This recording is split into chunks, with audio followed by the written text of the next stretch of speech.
नमस्कार, मैं सुनील वर्मा आपका स्वागत करता हूं रिजल्ट मित्रा के प्लेटफॉर्म पर। आप सभी को good morning, good morning, good morning. आप सभी को गुड मॉर्निंग। प्लीज मुझे एक बार बता दीजिए।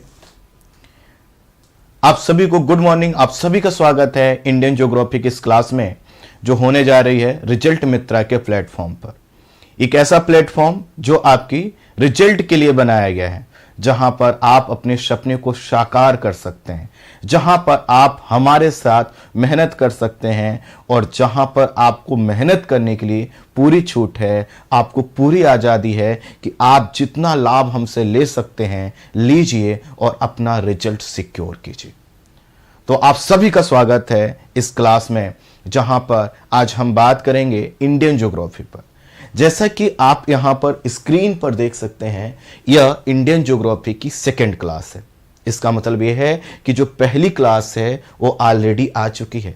मैंने सभी टेलीग्राम पर टीम से बोला था डालने के लिए, उन्होंने डाला भी था, और व्हाट्सएप पर भी उन्होंने क्लास की जो सूचनाएं हैं डाल दी थी कि आज से इंडियन ज्योग्राफी स्टार्ट हो रहा है। एक लेक्चर इसका पहले जा चुका है, उसका लिंक हमने भेज दिया था। उम्मीद करते हैं कि आपने उसको देख लिया होगा और आज से अब यह इंडियन ज्योग्राफी सुबह सुबह क्लास हुआ करेगी। तो जो ये सुबह वाली क्लास है ये 10 बजे होती है, लेकिन चूंकि आपको पता है पूरे देश में इस समय है ना वर्षा का मौसम आ गया है। समय से पहले मानसून इसको नहीं कहेंगे, लेकिन हाँ मानसून जैसी कंडीशन आ गई है, हर जगह वर्षा हो रही है। तो इसके वजह से थोड़ा सा इस क्लास में आज टाइमिंग को लेकर दिक्कत हो गई थी, लाइट की दिक्कत थी, लेकिन हाँ ये क्लास डेली 10 बजे ही चला करेगी। ठीक है, आप सभी को गुड मॉर्निंग। एक बार मुझे आवाज बता दीजिए, साउंड बता दीजिए एक बार। आवाज ठीक है? Good morning, good morning, good morning. एक सेकेंड, आवाज ठीक है ना? वॉइस ठीक है? Okay, thank you so much, thank you so much. तो हम लोग स्टार्ट करने जा रहे हैं इंडियन ज्योग्राफी। तो इससे पहले कि मैं इस टॉपिक को स्टार्ट करूं, मैं आपसे 2 सूचनाएं साझा करना चाहता हूं। पहली सूचना यह है कि एक वीडियो इंडियन ज्योग्राफी की स्ट्रेटजी और सिलेबस का बनाया जा चुका है। दूसरा वीडियो भारत का अक्षांशीय और देशांतीय विस्तार, 2 लेक्चर जा चुके हैं। अब कैसे देखेंगे इसको? देखने के लिए बहुत आसान तरीका है। क्या कीजिए, आपके पास ये जो जिस चैनल पर आप देख रहे हैं इसकी प्लेलिस्ट में जाइए, और प्लेलिस्ट में जाएंगे तो आप देखिए आपको एक वीडियो मिल जाएगा और वहां पर इंडियन ज्योग्राफी का प्लेलिस्ट अलग से बन जाएगा। अगर अभी तक नहीं बना होगा तो ये बन जाएगा, निश्चिंत रहिएगा। ठीक है, ठीक है। तो इंडियन ज्योग्राफी का प्लेलिस्ट बन जाएगा। और ये दूसरी क्लास है। इससे पहले जो क्लास हुई थी उसका टाइटल है, उस पर लिखा होगा, थंबनेल लगा होगा कि भारत का भूगोल लेक्चर 1, ठीक है, और भारत का अक्षांशीय और देशांतरीय विस्तार। अगर आपने वो नहीं देखा है तो क्लास के बाद देख लीजिएगा। हम इस टॉपिक को स्टार्ट करते हैं। चलिए, सेशन को थोड़ा सा लाइक और शेयर कर लीजिए, सेशन को थोड़ा सा लाइक और शेयर कर लीजिए। मयूवेश इंस्पायर इंडिया कह रहे हैं, सर जी प्लीज ज्योग्राफी का पीडीएफ डाल दीजिए प्लीज। मैं आपसे पीडीएफ वाले प्रभु, जितने भी लोग हैं जो पीडीएफ के लिए सिर्फ आते हैं, मैं आपसे हाथ जोड़ता हूं। मैंने आपसे बार बार कहा है कि जिस लेक्चर को मैं यहां पर बोर्ड पर लिख लिख कर पढ़ा रहा हूं उसका पीडीएफ कैसे बनेगा? क्या मैं उसके लिए फिर से मैं लिखूं और उसको दूं? जो मैटर, जो कंटेंट टाइप्ड मटेरियल में आता है वो तो हम दे ही रहे हैं। और कल आपने देखा होगा 3 से 4 पीडीएफ डाला गया है। थोड़ा सा लेवल को ऊपर उठाइए। पीडीएफ की दुनिया से बाहर उठेंगे तब रिजल्ट की ओर बढ़ेंगे। पीडीएफ से सिलेक्शन होता तो पीडीएफ की क्लासेस होती, ना कि टॉपिक की क्लासेस होती। प्लीज थोड़ा सा समझा कीजिए। मुखर्जी नगर में आके आप मतलब सोचिए 2 लाख के रुपए कोचिंग में जाएंगे, आप वहां पर कोई पीडीएफ मांगता है कि सर पीडीएफ दे देना, पीडीएफ से पढ़ाई होती है। अरे भैया, जब क्लास में मैं खुद जो है कि लिख लिख कर पढ़ा रहा हूं, समझा रहा हूं, तो क्लास का लाभ लो। क्लास ऐसे सो के नहीं देखा जाता है, पढ़िए। यहां पर और नोट्स बनाइए। हाथ जोड़ता हूं आपके लिए फायदे। देखिए नोट्स बनाने का फायदा क्या है, आप कुछ लोगों को लगेगा सर पीडीएफ नहीं दे रहे हो, बात कर रहे हो। देखो पीडीएफ बना ना देने का कई फायदा है। सबसे पहली बात तो आपकी लेखन शैली बनेगी, आंसर राइटिंग बढ़ेगी, खुद का नोट्स बनेगा जो आपके शब्दों में होगा, और इसका आप स्पीड भी बढ़ेगा। आपके पास जो है कि वर्ड्स आएंगे, शब्दकोश आपका बढ़ेगा, आपको पता चलेगा आप कितने अटेंटिव तरीके से क्लास करते हैं, कंसंट्रेशन बढ़ेगा। सैकड़ों फायदे हैं। और जो भी टॉपिक का पीडीएफ होता है हम उसको देते हैं। हमें पीडीएफ रख के क्या करना, जो हम इतनी मेहनत क्लास में कर रहे हैं, हम क्या करेंगे पीडीएफ रख के। चल प्लीज प्लीज प्लीज, अगर मेरी बात किसी को बुरी लगी हो तो फिर मुझे माफ कीजिएगा, लेकिन मेरा अनुभव यही है कि पीडीएफ का कोई रोल नहीं है जो अपने नोट्स में। आप टॉपर्स को सुनते हो कहते हैं कि भैया खुद का नोट्स बना लो, और मैं यहां पर खुद आपको प्रेरित कर रहा हूं कि नोट्स बनाइए, नोट्स बनाइए। अब जो टॉपिक टाइप्ड मटेरियल में आएगा उसका हम पीडीएफ दे देते हैं। जैसे कि जो मैं टॉपिक इस तरह से गए हैं उसका हमने पीडीएफ दे दिया। अब जो मैं लिख के पढ़ा रहा हूं और मैं हर क्लास में कहता हूं कि नोट्स बनाइए, नोट्स बनाइए, और आप उसका कहते हैं कि सर पीडीएफ बनाओ, तो एक काम पता है क्या करना होगा, मैं पहले पढ़ाऊं, फिर मैं बैठ के लिखूं, और फिर उसको टाइप करवा के पीडीएफ दूं। हालांकि एक विकल्प है कि कुछ बच्चों ने मुझे भेजा है, मैं चाहूं तो उन्हीं का कंटेंट आपको भेज दूं, लेकिन उससे आपको लाभ नहीं होगा ना। आप अपने शब्दों से लिखिए, आपको अपना रिजल्ट बनाना है, आपको अपना आंसर राइटिंग करना है। प्लीज आइए टॉपिक पे आ जाते हैं, ठीक है। तो हमने कहा इससे पहले दो टॉपिक, हमारे दो वीडियोस जा चुके हैं इंडियन ज्योग्राफी को लेकर, एक बार देख लीजिएगा। मैं अभी क्लास के आधे घंटे के अंदर प्लेलिस्ट बनवा दूंगा, जिसमें एक लेक्चर आपको देखना है भारत के भूगोल की स्ट्रेटजी, जिसमें सिलेबस भी बताया गया है। दूसरा भारत का अक्षांशीय और देशांतरी विस्तार, वह भारत के भूगोल का लेक्चर फर्स्ट था, ये लेक्चर सेकंड। आई जैसा कि टाइटल से ही लग रहा है सामान्य जानकारी, लेकिन ये सामान्य जानकारी बहुत शानदार है। आज आप में से कुछ लोगों का दिमाग हिलने वाला है। आप लोगों ने बहुत जो है कि रटा है ना। मुझे व्हाट्सएप पर जो मैसेज आते हैं ना, व्हाट्सएप पर जो मैसेज आते हैं, टीम हमको दिखाती कि सर देख लीजिए, है ना, ये बच्चों के मैसेज है। तो अब मुझे पता चल गया कि रटने वाले लोग बहुत हैं, लेकिन मैं आपको अधिकारी बनाकर ही छोड़ूंगा, और वह तभी बनेंगे जब आपको मैं सोचने समझने पर मजबूर कर दूं, क्योंकि रट कर अधिकारी नहीं बन सकते। आइए ये देखिए, ये हमारा विश्व का मैप है। विश्व के इस मैप में अगर हम देखें तो मैं एक लाइन ड्रॉ कर रहा हूं, मुझे बताइएगा ये कौन सी लाइन है, ये वाली लाइन, ठीक है। ये जो लाइन है इसके विषय में बता चुका हूं, ठीक है। मैंने इसीलिए आपसे बेसिक ज्योग्राफी के पॉइंट ऑफ व्यू से अक्षांशीय और देशांतरी रेखाएं बता दी थी। ये जो रेखा है यह विषुवत रेखा, इसको बोलते हैं इक्वेटर। अब इस इक्वेटर से थोड़ा सा उत्तर की ओर देखेंगे तो हमारा देश दिख जाएगा, और हमारा जो देश है वह किस ओशन का पार्ट है, इंडियन ओशन का, ठीक है। अब हम ये जो अपना देश देख रहे हैं इसके विषय में हमें कुछ सामान्य जानकारी लेनी है। हमारी आज की जो सामान्य जानकारी है वो दो चीजों पर आधारित है। सबसे पहले हम देखेंगे कर्क रेखा के विषय में। आज जो हमारी जानकारी है कर्क रेखा के विषय में होगी, और दूसरी जो जानकारी होगी वह होगी मानक समय की रेखा, मानक समय रेखा के विषय में। भारतीय मानक समय रेखा के विषय में आज हम बात करेंगे। और आपको कल मैंने देशांतरी रेखा वाला जो वीडियो है और कैसे टाइम को कैलकुलेट करते हैं, कल मैंने थोड़ा सा समझाया था। ये समझिएगा कल की क्लास आज की क्लास पूरी तरह से जुड़ने वाली। तो चलिए हम सेशन को स्टार्ट करते हैं। जो लोग नोट्स बना रहे हैं मैं हाथ जोड़कर विनती करूंगा कि नोट्स बनाते चलें। और कोई भी बात बच्चों देखो, मुझे एजुकेटर मानते हो ना, टीचर मानते हो ना, है ना, आप ये मानते हो ना कि थोड़ा बहुत तो मेरे पास अनुभव होगा, तो मैं आपसे रिक्वेस्ट करूंगा मेरी किसी बात का बुरा मत मानिएगा। मेरा उद्देश्य ये है मैं किसी भी तरह से आपको इस काबिल बना दूं कि आप लिखने लगो, आप पढ़ने लगो। जब तक लिखोगे नहीं ना बच्चे तब तक आगे नहीं बढ़ोगे। और नोट्स और पीडीएफ तो सबके पास है, किताबें सबके पास हैं, जो नहीं है वह दिमाग से सोचने और खुद को प्रेजेंट कर देने की क्षमता। मैं आप सबसे फिर से हाथ जोड़कर माफी मांगता हूं अगर मेरी बात का किसी को बुरा लगा हो। उद्देश्य यह है आपका रिजल्ट बने, ठीक है। चलिए सेशन को थोड़ा सा लाइक और शेयर कर लीजिए, सेशन को लाइक और शेयर कर लीजिए, सेशन को लाइक और शेयर कर लीजिए।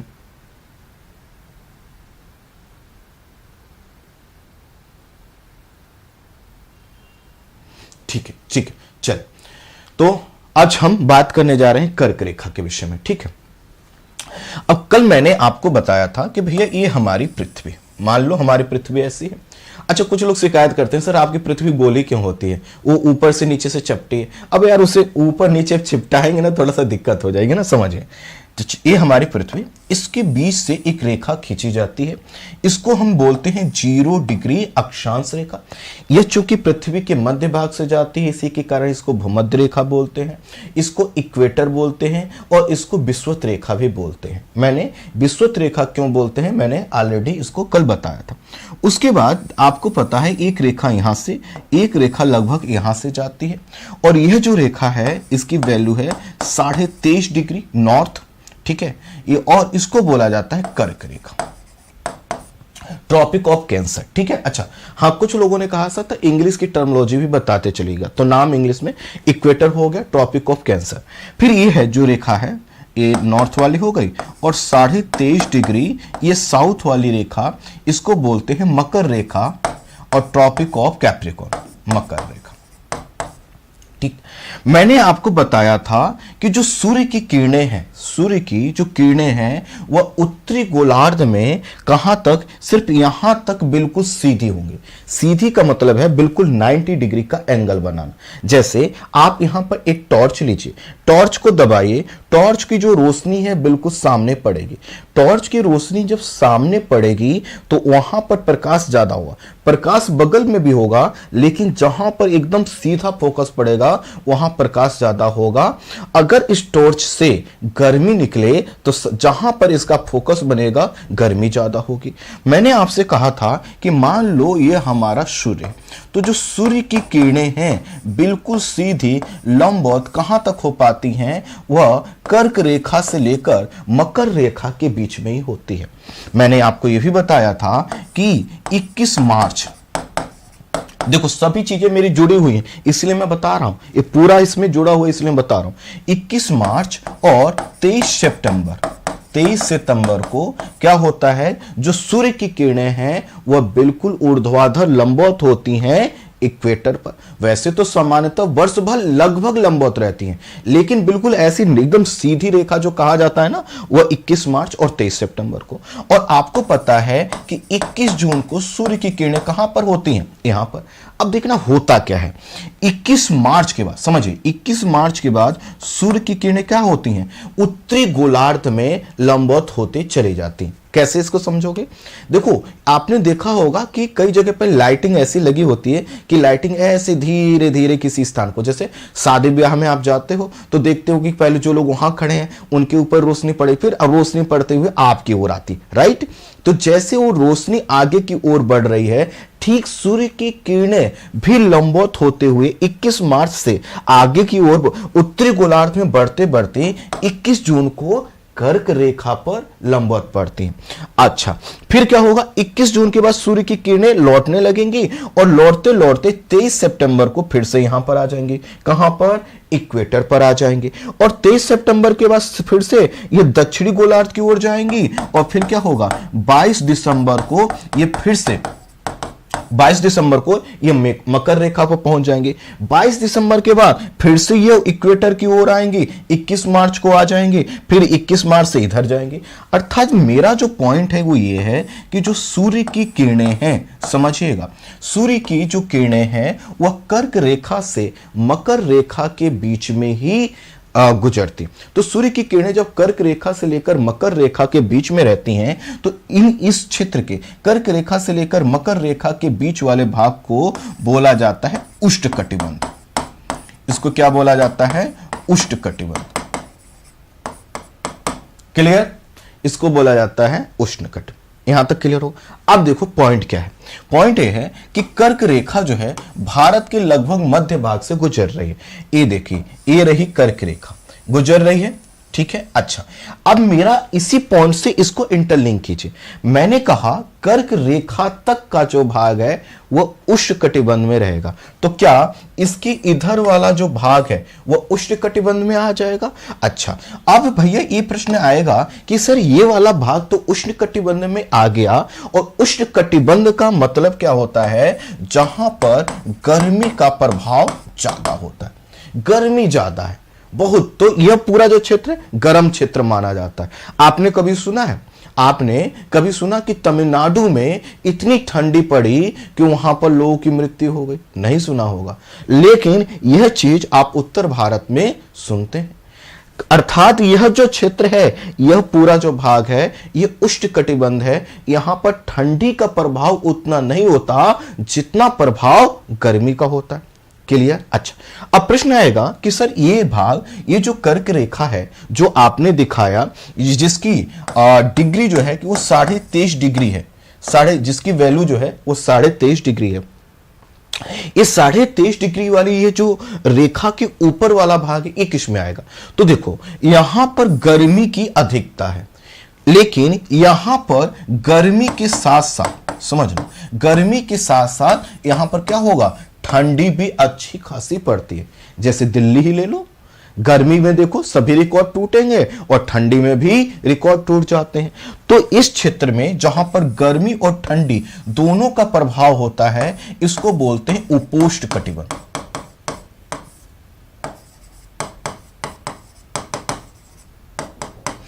इसको इंग्लिश में बोलते हैं ट्रॉपिकल एरिया, इसको बोलते हैं ट्रॉपिकल एरिया, और इसको बोलते हैं सब ट्रॉपिकल एरिया, इसको बोलते हैं सब ट्रॉपिकल एरिया। ठीक है, लिख भी देता हूं। ठीक है, इसको बोलते हैं सब ट्रॉपिकल एरिया। इसका मतलब यह है कि जो कर्क रेखा जो कि भारत के लगभग मध्य भाग से जा रही है, यह क्या करती है? यह सिर्फ एक रेखा नहीं है, बल्कि यह क्या करती है? जलवायु विभाजक का काम करती है, जलवायु विभाजक का भी यह काम करते हैं। आप में से बहुत से लोगों ने कर्क रेखा और भारतीय मानक समय रेखा के विषय में पढ़ा होगा, लेकिन आज की इसी क्लास से अपना लेवल चेक कर लीजिएगा और इस क्लास की क्वालिटी भी चेक कर लीजिएगा, और ये भी देख लीजिएगा कि गहराई कितनी है, और यह गहराई आपको सिलेक्शन तक कितनी आसानी से पहुंचा सकती है। ठीक है, क्लियर है? तो हमने कहा कि कर्क रेखा क्या कर रही है? भारत के लगभग मध्य भाग से होकर गुजर रही है, और यह भारत को लगभग 2 हिस्सों में डिवाइड करती है। और 2 हिस्से किस आधार पर? जलवायु के। यह जो भाग है दक्षिण वाला, यह गर्म जल भाग है, इसको ट्रॉपिकल एरिया में रखते हैं। इसके ऊपर वाला जो भाग है, यहां पर ठंडी और गर्मी दोनों का प्रभाव है, इसीलिए इसको सब ट्रॉपिकल या उपोष्ण कटिबंध बोला जाता है। अगले पॉइंट पर आइए, अब देखिए अगला जो पॉइंट लिखा है कर्क रेखा, इसको मैं हटा दे रहा हूं। ठीक है, मिटा। नोट्स बना रहे हैं कि नहीं आप लोग?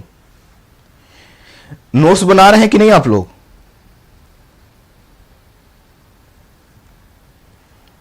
नोट्स बना रहे हैं कि नहीं?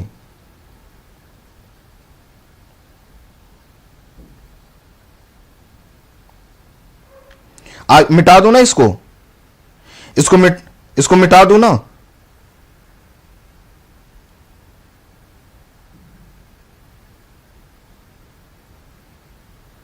ठीक है, ठीक ठीक, चल सेशन को लाइक कर लीजिएगा बच्चों, सेशन को लाइक और शेयर कर लीजिएगा।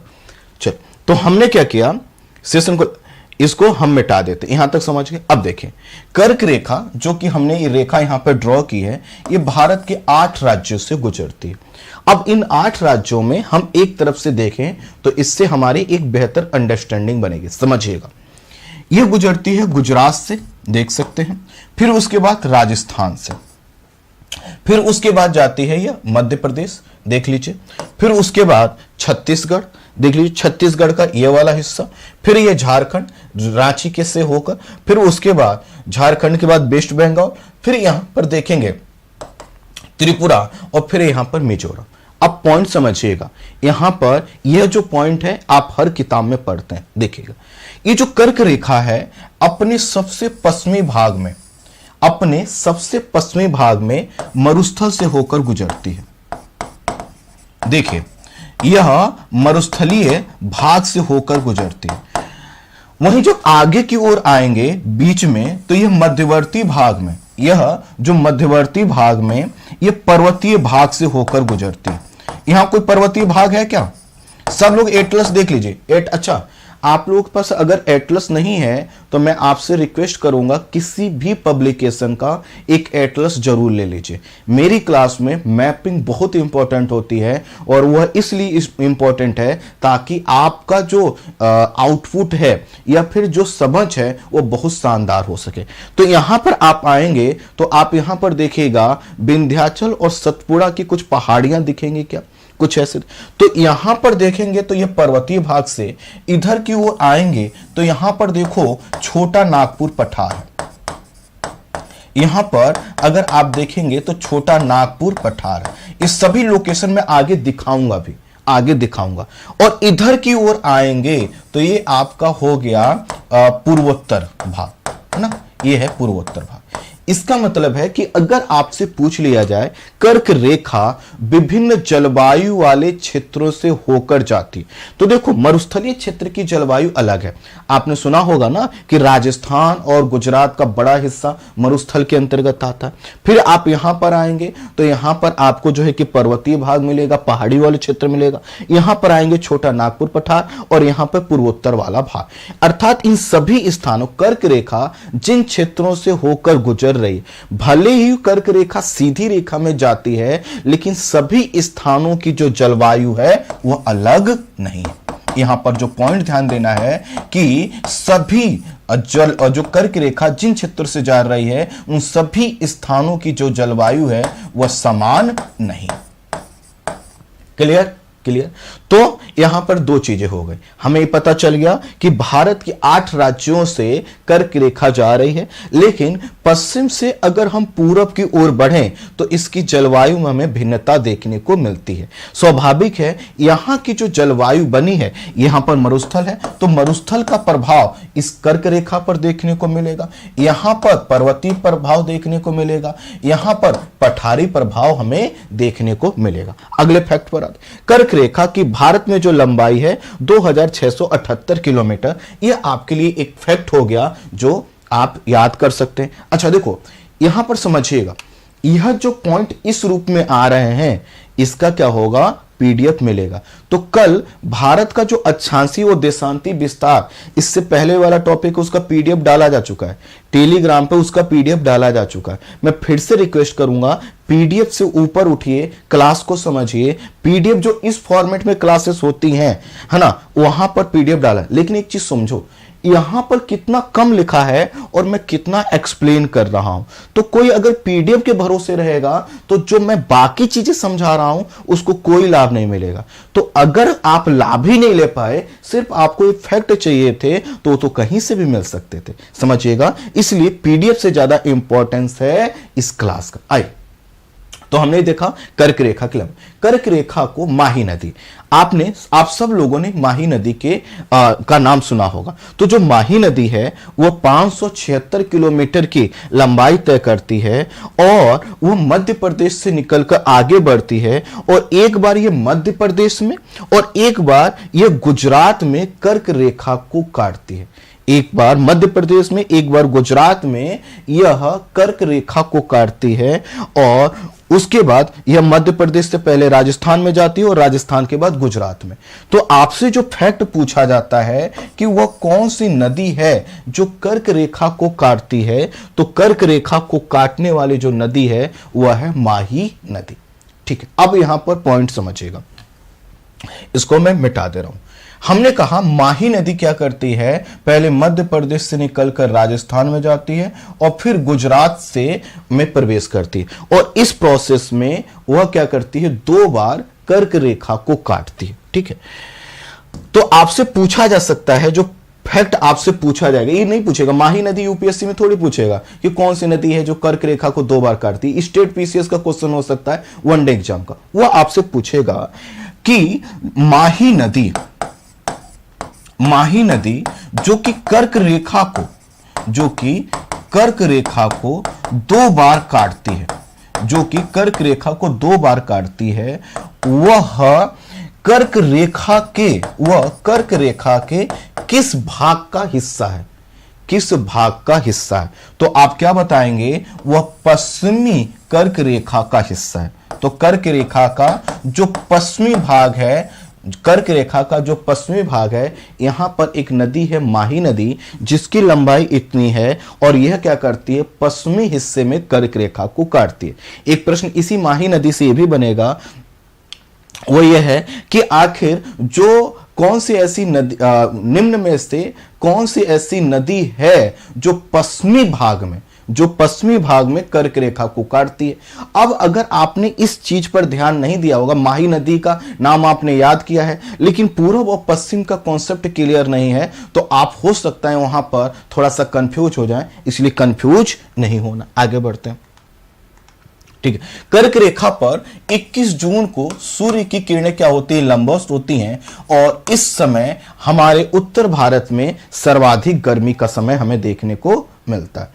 अब जैसे कि आपको मैंने अभी बताया है ना कि 21 मार्च के बाद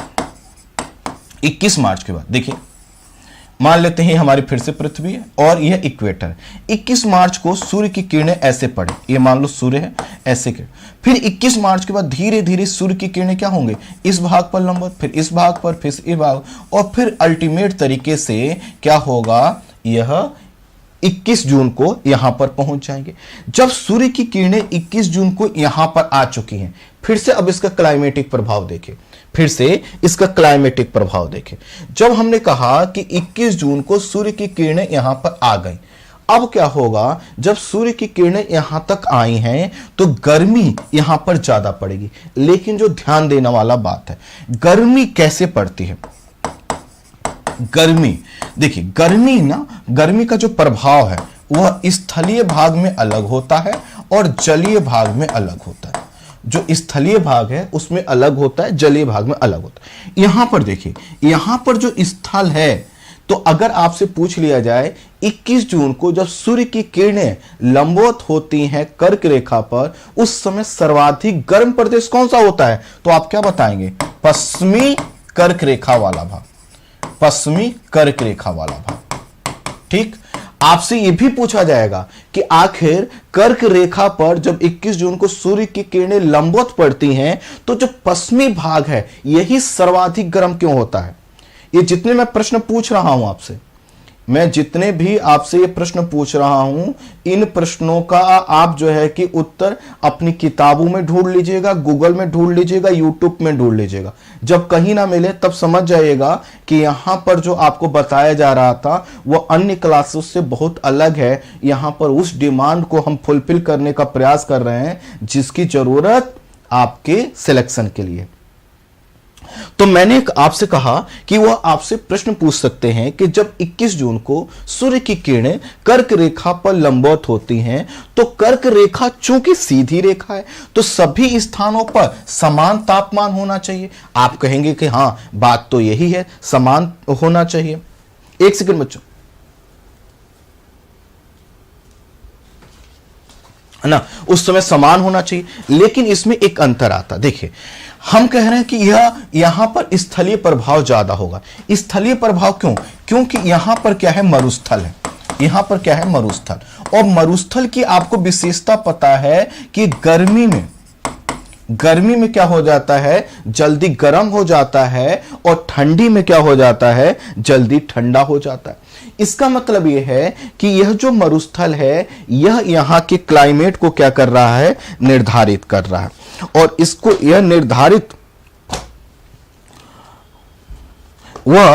निर्धारित इसलिए कर रहा है क्योंकि मरुस्थल है, उसकी विशेषता यह है कि थोड़ा सा गर्मी उसको मिलेगी, वह गर्म हो जाएगा। तो देखो, गर्मी समान रूप से इस रेखा पर सबको मिल रही है, समान रूप से सबको गर्मी मिल रही है, लेकिन चूंकि यहां का भाग ही ऐसा है जो जल्दी गर्म हो जाता है। जैसे कि आप गर्मी के समय देखते हैं, एक सेकंड लेना बच्चों,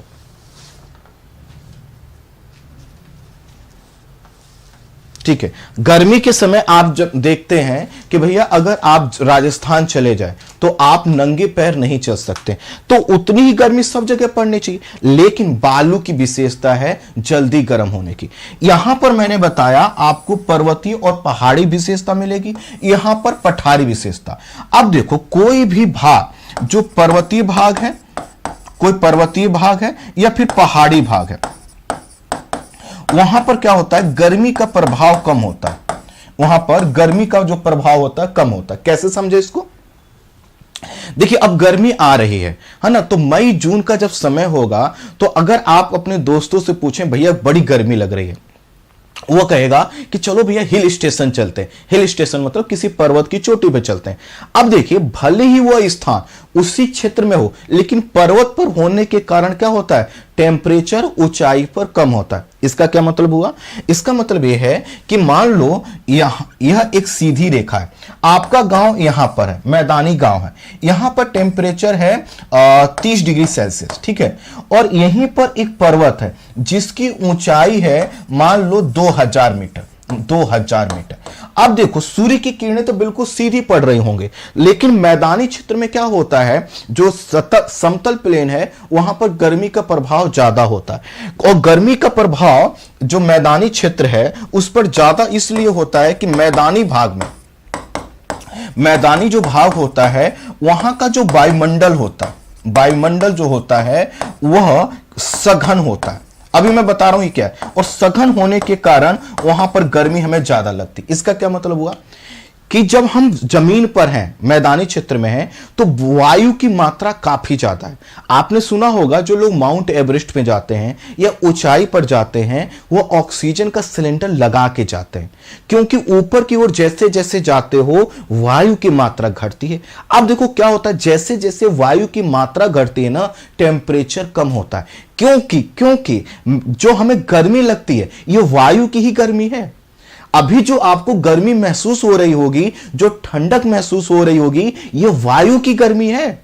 ऐसा थोड़ी है आप जिस फर्श पे, कुर्सी पे, चेयर पर बैठे हो वो थोड़ी गर्म है। आपको गर्मी किसकी लग रही? वायु की। क्योंकि यहां पर वायु ज्यादा है तो गर्म, मैदानी क्षेत्र में जब गर्मी ज्यादा पड़ेगी तो ज्यादा गर्म हो जाएगा, ठंडी पड़ेगी तो ज्यादा ठंडा हो जाएगा। वहीं जब हम ऊपर की ओर, जैसे जैसे आप ऊपर की ओर उठोगे वायु की जो क्या होगी, विरल होगी, कम होगी।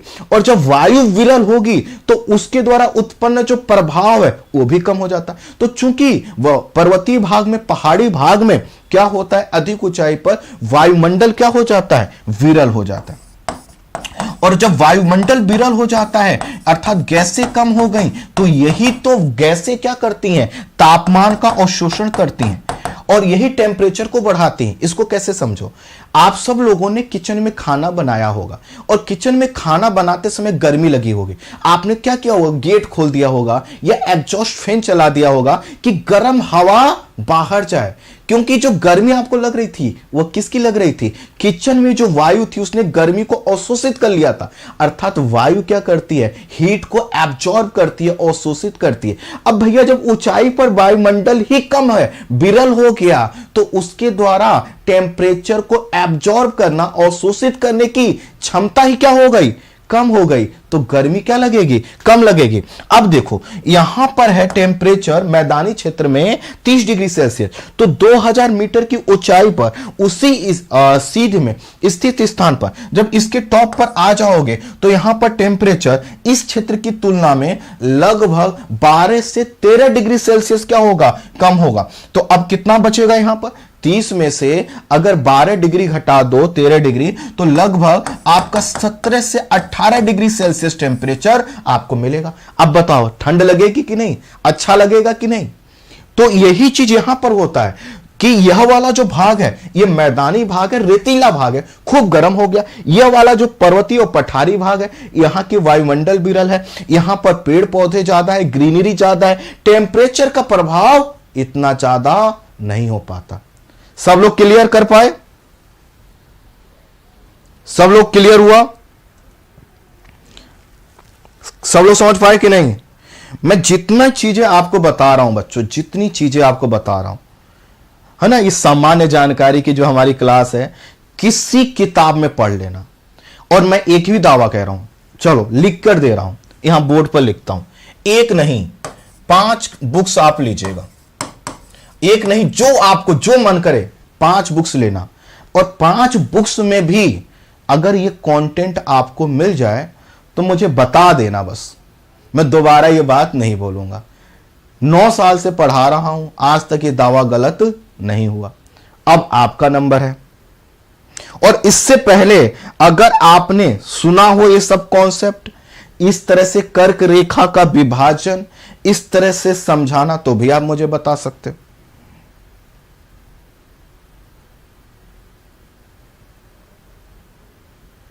क्लियर?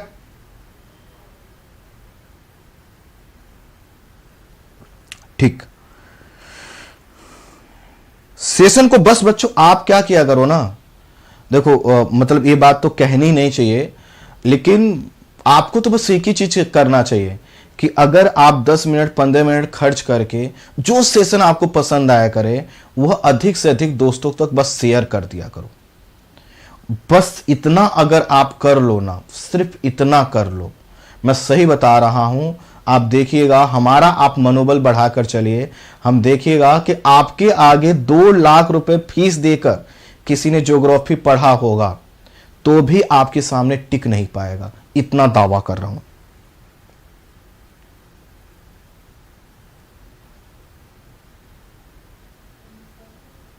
चलिए आगे बढ़े। ठीक, तो हमने कहा यहां पर स्थलीय प्रभाव ज्यादा है, लेकिन एक प्रभाव मैंने और बताया, जलीय प्रभाव। अब देखो आपसे पूछा जाएगा कि कर्क रेखा के किस हिस्से पर जलीय प्रभाव ज्यादा है, तो देखो मैं इस पूरा मिटा रहा हूं, ये मैं अरे क्या हो गया, पूरा मिटा रहा हूं। ये देखिए यहां पर आइए, यह वाला जो त्रिपुरा मिजोरम का भाग है, ये जो वेस्ट बंगाल का भाग है, यहां पर क्या है, जलीय प्रभाव। यहां पर क्या है, जलीय प्रभाव। जलीय प्रभाव है कि नहीं, बे ऑफ बंगाल है, बंगाल की खाड़ी है। अच्छा, और जलीय भाग कौन सा है, सागर का, सागर का। अब देखो भैया, जल की विशेषता होती है वह ना तो जल्दी गर्म होता है, ना तो वह जल्दी गर्म होता है, और ना जल्दी ठंडा होता है। एक जैसी प्रकृति रहती है। जैसे गर्मी जब खूब पड़ती है तो आप कहां जाते हो, तालाब में नहाने जाते हो कि नहीं? आप सब लोग तालाब में नहाने जाते हो। तो एक बात बताओ, तालाब में नहाने जाते हो, तालाब भी तो उसी गांव में है या उसी क्षेत्र में है जहां गर्मी पड़ रही है, तालाब क्यों नहीं गर्म हो गया? सोचे कभी? सोचे होंगे, सब लोग सोचे होंगे। क्यों? क्योंकि जल की विशेषता ही क्या है, वो ना तो जल्दी गर्म होगा ना जल्दी ठंडा होगा। इसको एक एग्जांपल से समझो। 1 केजी का क्या करो, एक तवा लो, ठीक है, और 1 लीटर पानी लो, लगभग दोनों का भार लगभग एक जैसा है। 1 लीटर का एक तवा ले लो और 1 लीटर का वाटर ले लो। अब दोनों का टेम्परेचर क्या करो, आप 10-10 डिग्री सेल्सियस बढ़ाओ। 10-10 डिग्री सेल्सियस दोनों को गर्म करना है, मतलब जो भी इनका टेम्परेचर है उसमें 10-10 डिग्री सेल्सियस टेम्परेचर और ऐड कर देना। अब क्या आपको क्या लगता है, कौन जल्दी गर्म होगा, तवा या फिर पानी? आप बताइए कौन जल्दी गर्म होगा, तवा या पानी? सब लोग बताइए। Self study time, sir history भी पढ़ा देना। देखो हिस्ट्री अगर मैं पढ़ाने लग गया ना तो तुम्हारा रिजल्ट इतिहास बन जाएगा। इतिहास का मतलब कभी नहीं बनेगा। मुझसे हिस्ट्री मत पढ़ो, मैं हिस्ट्री क्यों पढ़ाऊंगा। आप ये भी मत बोला करो किसी से कि सर ये पढ़ा दिया करो, ये पढ़ा दिया करो। अरे भाई, जो जिसको आता है वही पढ़ाने दो, स्पेशलाइजेशन होता है यहां पर। मैंने देखे हैं, बहुत से एजुकेटर देखे हैं, वो सब कुछ निपटाए जा रहे हैं, वो बस निपटाते ही हैं। क्लास में क्वालिटी नहीं होती है।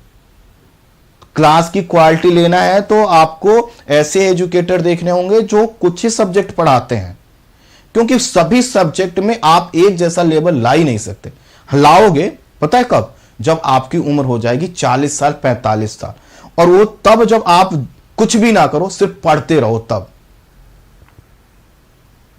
क्लियर है यहां पर?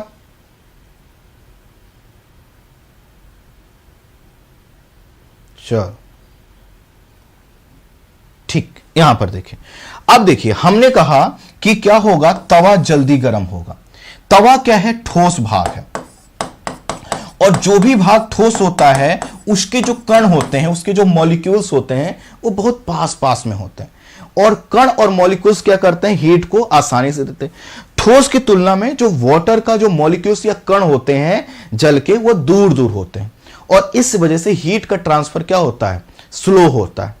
इसी के कारण जो स्थलीय भाग है वो जल्दी गर्म हो जाता है, क्योंकि अपेक्षाकृत ज्यादा ठोस है। वहीं जो जलीय भाग है वो जल्दी गर्म नहीं होता, क्योंकि उसके कण क्या है, दूर दूर है। और जलीय भाग क्या होगा, वह देर से गर्म होगा। कितना, लगभग 2.5 गुना अधिक एनर्जी आपको देना पड़ेगा।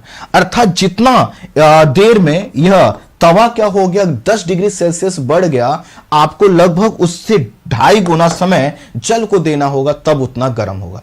यही कारण है कि स्थलीय भाग की तुलना में जलीय भाग जल्दी गर्म नहीं होते।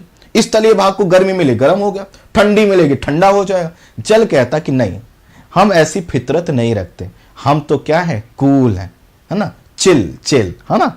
तो जल क्या करता है, अपने आप को चिल बना के रखता है।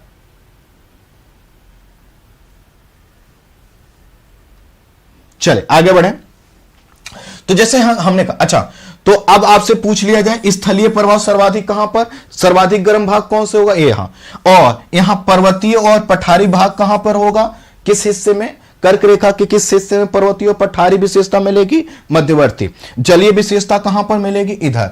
अच्छा जो है कि स्थलीय प्रभाव सर्वाधिक कहां होगा, गर्मी का, यहां पर। ठंडी का भी, जब ठंड पड़ेगी तो ठंडी भी यहीं पर सबसे ज्यादा पड़ेगी, क्योंकि गर्म भी जल्दी हो रहा तो ठंडी भी क्या होगा, जल्दी होगा। ठीक है। 21 जून के समय मैदानी क्षेत्र व मरुस्थलीय क्षेत्र सर्वाधिक गर्म हो जाता है। स्वाभाविक है, यहां पर क्या है, मरुस्थलीय भाग है, और यहां पर जो मैदानी क्षेत्र है, मैदान भी क्या है, वह भी ठोस पिंड है, और सतह वाला भाग अभी मैंने बताया। और मैदानी क्षेत्र में क्या होता है, जो भी मैदानी क्षेत्र होता है वहां पर वायुमंडल क्या होगा, सघन होगा। और जब वायुमंडल क्या होगा, सघन होगा, तो इस सघन वायुमंडल क्या करता है, टेम्परेचर को एब्जॉर्ब करता है, और टेम्परेचर को एब्जॉर्ब करेगा तो क्या हो जाएगी, गर्मी ज्यादा होगी। क्लियर, आगे बढ़ते हैं। 21 जून से पुनः सूर्य की किरणें दक्षिणायन होकर 23 सितंबर को विषुवत रेखा पर यह ऊर्ध्वा हो जाए। अर्थात 21 जून को सूर्य की किरणें यहां पर आई और एक दिन यहां पर रुकी, फिर वो कहती हैं कि भैया हम जा रहे हैं, विदाई ले लेते हैं। और विदाई लेकर क्या करती हैं, वो धीरे धीरे दक्षिण की ओर जाती हैं। अब देखो जो मैं बताने जा रहा हूं वो फिर से ध्यान देना। तो आपको क्या लगा कि अभी तो यहीं से सूर्य की किरणें इधर आई थी, इधर आई थी, इधर आई थी, इधर आई थी, और फिर से लौटने भी लगी। अर्थात यहां पर इसके दक्षिण में जितने भी स्थान हैं वहां पर सूर्य की किरणें कितनी बार लंबवत होंगी, कितनी बार लंबवत होंगी, सब लोग बताओ कितनी बार। यहां से लेकर यहां तक का जो स्थान है, यहां पर सूर्य की किरणें कितनी बार लंबवत होंगी, सब लोग टाइप कर दो जल्दी जल्दी। अरे बताइए, जल्दी जल्दी बताइए। 2 बार, 2 बार। तो भैया मैंने बहुत सी किताबों को देखा, कि भारत में सूर्य की किरणें जो है कि 21 जून को लंबवत होती हैं, और इस तरह भारत में सूर्य की किरणों का लंबवत प्रभाव एक बार देखने को मिलता है। मैंने सोचा कि क्या ही माइंड, अच्छा एक किताब में नहीं लिखा है, एक कई किताब में लिखा है, कई किताब में लिखा है।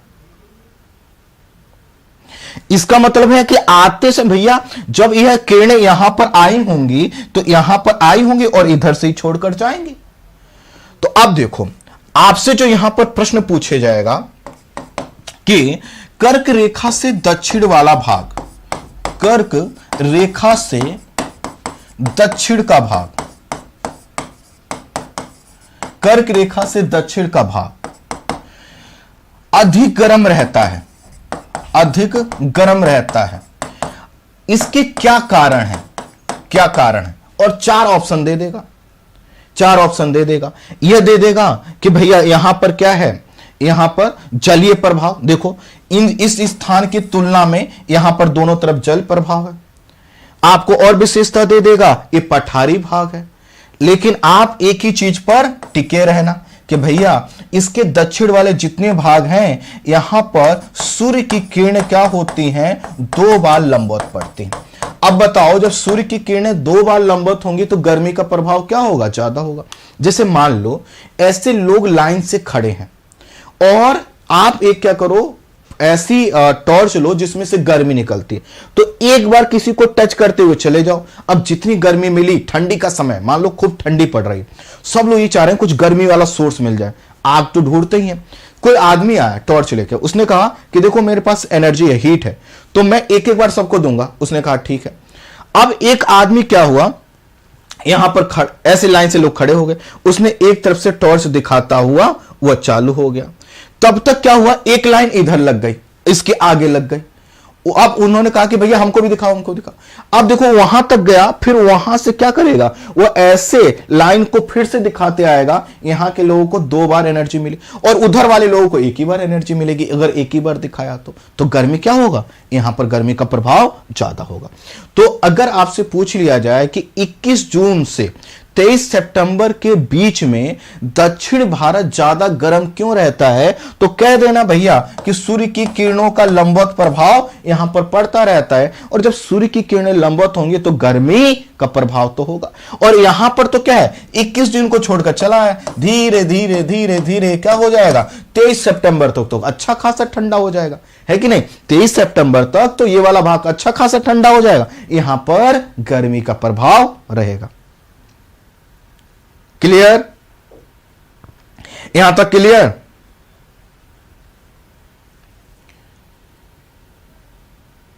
सब लोग बता दीजिए।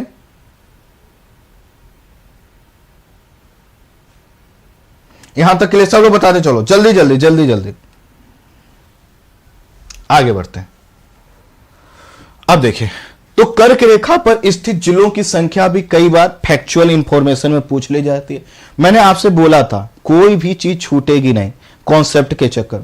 तो देखो यहां पर जो जिले हैं और राज्य हैं वो लिखे हुए हैं, इनको देख लीजिए। जो जिस राज्य से वो याद कर ले कि भैया आपके राज्य के कितने जिले कर्क रेखा पर स्थित है। तो कर्क रेखा पर स्थित जिलों की संख्या बताएगी। आपके लिए जो ध्यान देना है वह है त्रिपुरा। त्रिपुरा का सिर्फ एक जिला क्या होता है, एक बार यूपीएससी सीएससी में ऑप्शनल ज्योग्राफी, जब ऑप्शनल, जैसे आपको पता है आज जो जीएस का पेपर होता है ना, तो पहले प्रीलिम्स में जो है कि आप सब्जेक्ट्स पेपर दे पाते थे, तो वहां पर प्रश्न पूछा है कि त्रिपुरा के सभी जिले कर्क रेखा पर स्थित है। आप कहना ना जी ना, सिर्फ एक जिला, ठीक है। मिजोरम के 3 जिले, बाकी यहां पर राजस्थान का, देखो राजस्थान का एक छोटा सा हिस्सा ही यहां पर लगता है, इसलिए राजस्थान के 2 जिले यहां पर आपको दिए गए, तो ये आप इसको देख लीजिए। आगे बढ़ते हैं। कर्क रेखा की सर्वाधिक लंबाई मध्य प्रदेश में और सबसे कम राजस्थान में। देख सकते हो, बिल्कुल देख सकते हो भैया। देखो ये रहा मध्य प्रदेश, यहां से स्टार्ट हो रहा है और यहां तक इसका कर्क रेखा इसी राज्य से होकर जाती। राजस्थान का एक छोटा सा हिस्सा यहां पर लगता है, ये थोड़ा सा ऊपर कर दिया गया लकीर और नीचे की ओर आएगा, तो एक छोटा सा हिस्सा इससे टच करता है। कर्क रेखा में 8, जैसे कि हमने कहा 8 राज्य हैं। इन 8 राज्यों की राजधानी देखिए, अगर जिसके पास एटलस है एक बार देख लीजिए। तो अगर आप देखें तो यहां पर एक राजधानी दिखाई गई है गांधीनगर, यहां पर एक राजधानी दिखाई जयपुर, यहां पर एक राजधानी है, यहां पर एक राजधानी है, यहां पर एक राजधानी है, ठीक है, यहां पर एक राजधानी है और यहां पर एक राजधानी। आपने एक चीज नोट किया आपने, यह राजधानी मैंने ऊपर बनाया है ना, और ये बाकी राजधानियां कहां पर है, दक्षिण की ओर है कि नहीं, कहां पर है, दक्षिण की ओर। तो देखो यही लिखा है कि कर्क रेखा 8 राज्यों से, इसमें 3 राज्यों राजस्थान राजधानी जयपुर, त्रिपुरा की राजधानी अगरतला, मिजोरम की राजधानी भी लिखी हुई है, ठीक है, लिखी हुई ना, मिजोरम की राजधानी पता है ना। ये सब क्या है, राजधानियां कर्क रेखा के उत्तर में, जबकि अन्य की राजधानियां कहां पर है, दक्षिण में। तो अब देखो यहां पर ये रटने वाली चीज नहीं है, ये याद करने वाली चीज बिल्कुल भी नहीं है, ये सिर्फ देखने वाली चीज है। अर्थात एटलस है, एटलस खोल लीजिए, नहीं है यहां पर देख लीजिए। अब यहीं से देखो एक चीज आपसे और पूछा जा सकता है, निम्न में से कौन सा राजधानी शहर कर्क रेखा से सर्वाधिक दूर है। क्या कर्क रेखा से और कोई दूर है? कुछ लोगों को कंफ्यूजन हो सकता है, रायपुर नहीं, ये भैया ये पास में ही, देखो छोटा सा है, ये क्या है, ज्यादा दूर है, ये क्या है, ज्यादा दूर। ठीक है, अब भाई ऐसे देखो, ऐसे खींचोगे तो ये बड़ी लकीर बनेगी। ठीक है, आगे बढ़ते हैं। जयपुर सर्वाधिक दूर राजधानी है, जबकि रांची क्या है, सर्वाधिक कर्क रेखा के सर्वाधिक पास स्थित राजधानी शहर है। कर्क रेखा व भारतीय मानक समय रेखा एक दूसरे को, अच्छा अब देखो यहां पर एक अलग कॉन्सेप्ट आ गया, रुकिए मैं एक, हां एक से देखिए यहां पर एक, ठीक, अब देखिए ये रही कर्क रेखा और यहीं से यहां से गुजरती है आपकी 82.5 डिग्री रेखा।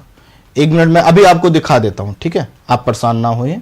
यहां पर आइए तो देखिए ये रहा आपकी कर्क रेखा, एक कर्क रेखा, और ये है भारतीय मानक समय रेखा। अभी हम इसी पर ही बात करने जा रहे हैं। ये दोनों एक दूसरे को कहां कट कर रही हैं, ये कर रही है छत्तीसगढ़ में। ये क्या कर रही है, छत्तीसगढ़। लेकिन जो ध्यान देना है वो आपसे ये कह देते हैं कि छत्तीसगढ़ में रायपुर के पास एक दूसरे को कट करती नहीं, कहना छत्तीसगढ़ के एकदम उत्तरी भाग में यह कर्क रेखा और 82.5 डिग्री रेखा जिसको भारतीय मानक समय रेखा बोला जाता है, वह एक दूसरे को कहां करती हैं, छत्तीसगढ़ में कट करती। क्लियर है?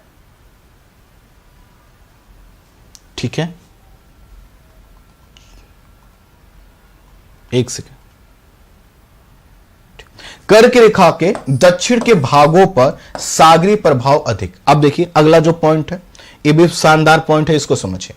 ये कहा जा रहा है कि कर्क रेखा के दक्षिण वाले भाग पर सागरी प्रभाव है, बिल्कुल सत्य बात है। अब देखो यहां पर है सागर, ये पूरा सागर से लगा हुआ हिस्सा है, तो जो सागर से आने वाली हवाएं हैं वह क्या करेंगी, इसके टेम्परेचर को प्रभावित करेंगे। जबकि यह वाला जो भाग है यहां पर क्या होगा, स्थलीय प्रभाव, और स्थलीय प्रभाव के कारण गर्मी में खूब गर्म हो जाएंगे और ठंडी में ये खूब ठंडे हो जाएंगे। जबकि यह वाले भाग सागरी प्रभाव है, तो सागरी प्रभाव में क्या होता है, एक समानता देखने को मिलती है, एक समानता। इस एक समानता को देखने के लिए दो एग्जाम्पल हम ले लेते हैं, चीजें बहुत ज्यादा क्लियर हो जाएंगी। जैसे यहां पर ले लीजिए मुंबई, और फिर यहां पर आप आ जाइए, ये रहा दिल्ली। तो अब देखिए मुंबई और दिल्ली का जो टेम्परेचर है, आपने सुना होगा, कभी ये नहीं सुना होगा कि मुंबई में जो है कि 2 डिग्री सेल्सियस टेम्परेचर आ गया ठंडी में, नहीं, मुंबई का टेम्परेचर एवरग्रीन रहता है, गर्मी भी ऐसी नहीं पड़ेगी जो दिल्ली में पड़ती है। तो यहां पर टेम्परेचर वर्ष भर लगभग एक जैसा, उतार चढ़ाव होता है लेकिन उसमें बहुत ज्यादा फ्लक्चुएशन नहीं होता। यहां पर टेम्परेचर का बहुत, क्योंकि भैया यहां पर क्या है, स्थलीय प्रभाव है, तो गर्मी में खूब गर्म, ठंडी में खूब ठंडा, और यहां पर क्या है, सागरी प्रभाव। तो जिन क्षेत्रों में सागरी प्रभाव होता है वहां पर तापमान का जो डिफरेंस है वह ज्यादा नहीं आता।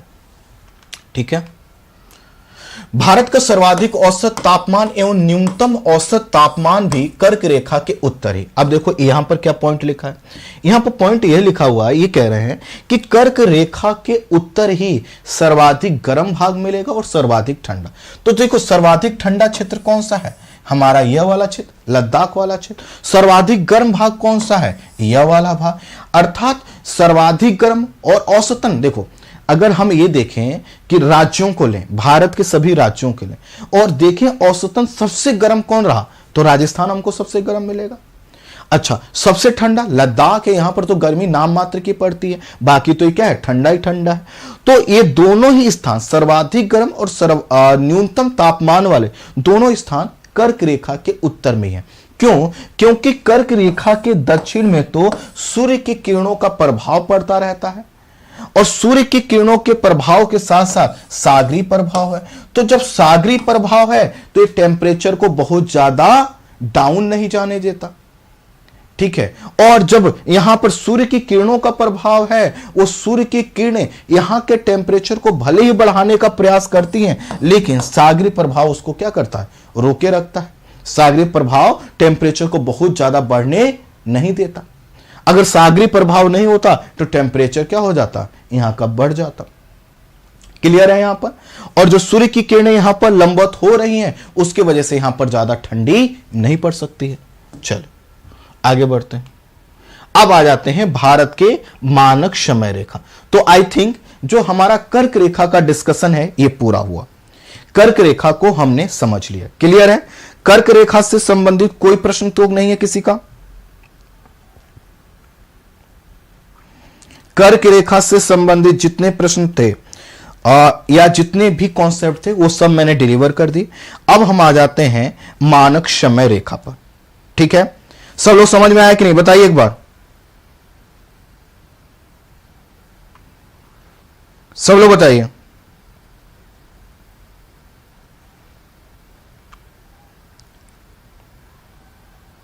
बच्चों क्लास में समय से आया करो, है ना। अभी देखो पीडीएफ पर हमने क्लास की स्टार्टिंग में ही बात की, फिर से 2-4 लोग पीडीएफ, और उसका कारण एक ही होगा, वो क्लास उन्होंने बाद में ज्वाइन किया होगा। नहीं तो ऐसा कैसे हो सकता है एजुकेटर माफी भी मांगे, हाथ भी जोड़े, और फिर भी आप पीडीएफ चिल्ला रहे हैं ना।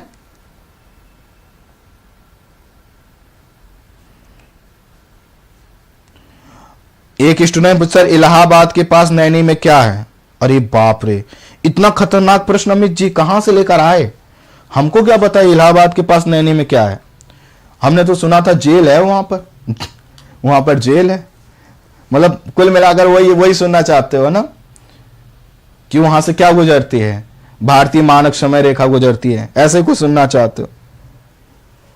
चलो आइए, अब देखिए हम भारतीय मानक समय रेखा पर बात करें उससे पहले कल मैंने जो आपको एक चीज बताया था उसको मैं रिपीट कर देता हूं। मैंने कल आपको अरे क्या हो रहा है, एक सेकेंड, ठीक है। यहां मैंने आपको कल कहा था, मान लो ये हमारी पृथ्वी है, इस पृथ्वी पर क्या हुआ है, उत्तरी ध्रुव को मिलाकर उत्तरी ध्रुव को दक्षिणी ध्रुव से मिलाते हुए कुछ रेखाएं खींची गई हैं, और यह जो रेखा है जो बिल्कुल मध्य से होकर जा रही है, इसको हमने बोला था 0 डिग्री देशांतर रेखा। याद है कल का?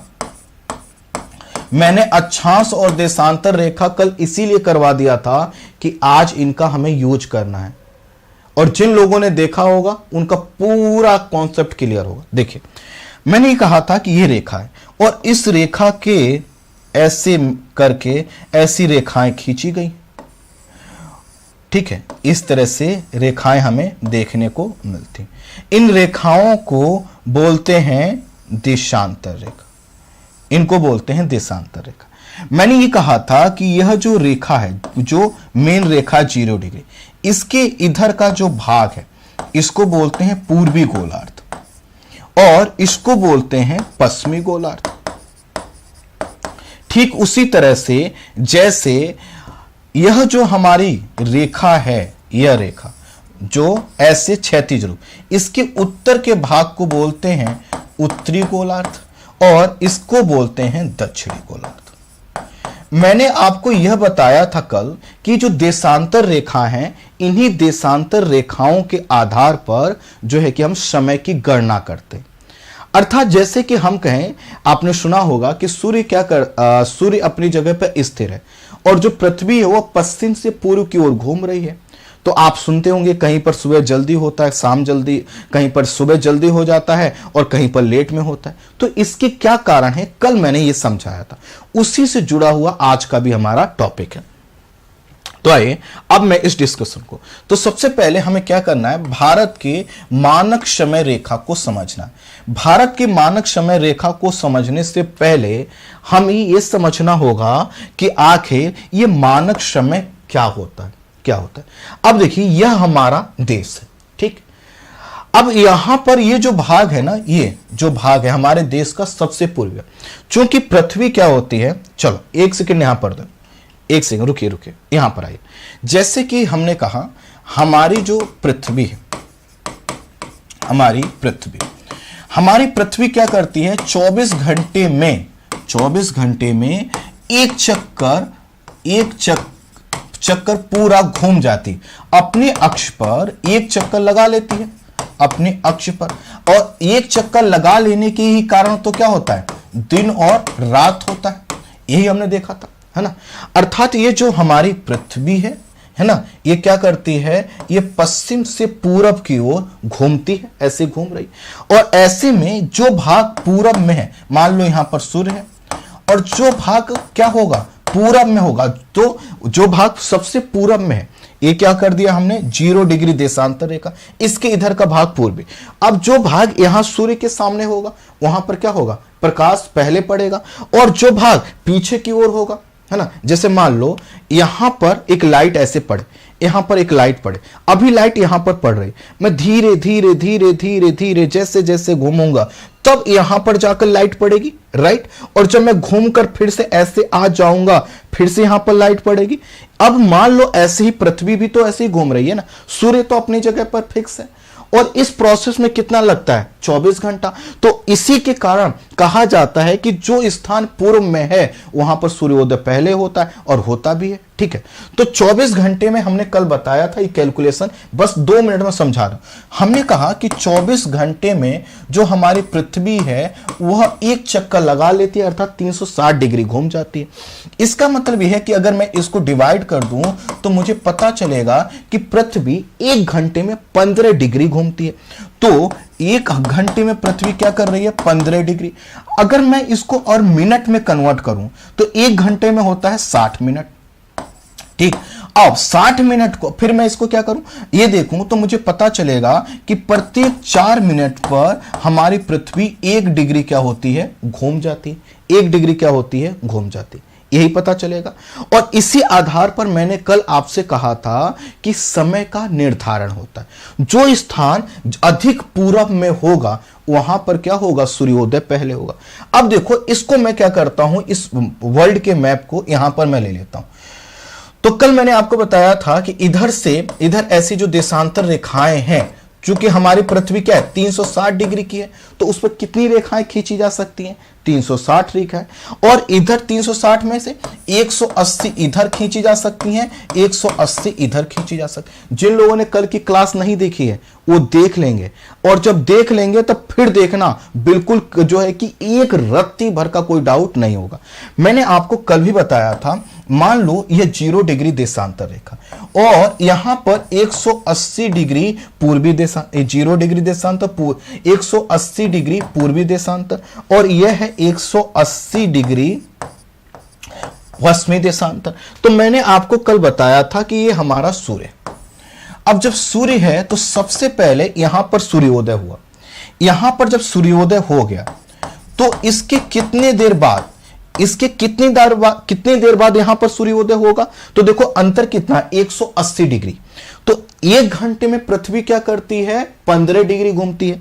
तो 180 डिग्री घूमने में पृथ्वी को कितना समय लगेगा, 12 घंटे।